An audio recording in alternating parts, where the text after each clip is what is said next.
Saliu ngriti një plot të madhe demagogjike për primaret. Dhe ishte pikërisht ai vetë që i goditi primaret. Pse i goditi?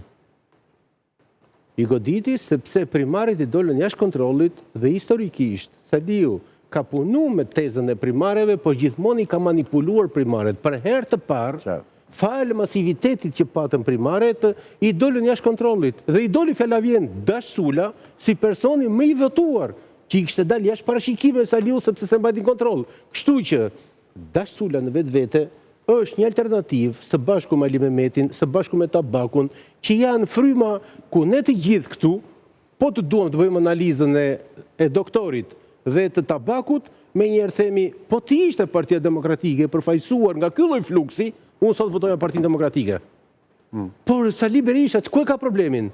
Ky fluks i cili do marrë një pushtet është rreziku i madh për pushtetin e Sali Berishës.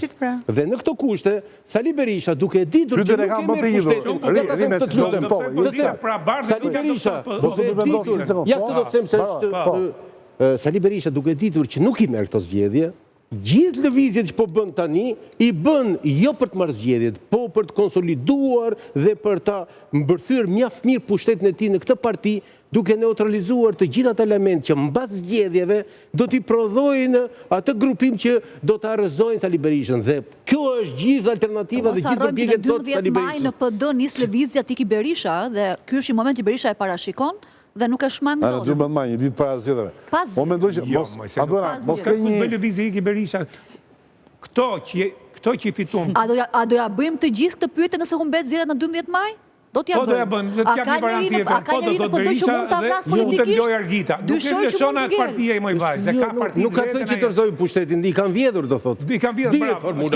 Formula dihet, aja punë që tani. Kjo listë është ky grup parlamentar, është një grup parlamentar që nuk i rrezikon atë zgjedhjet, krimi organizuar dhe në fund fare pastaj. Nuk e besoja duke thënë atë që po thoni ju, që ai është duke kujdesur që në 12 maj të mos keni. Po themi një të gjë.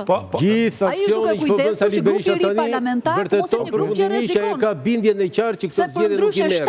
Ati duhet konsolidoj pozicionin për post-zgjedhje, jo tani zgjedhje.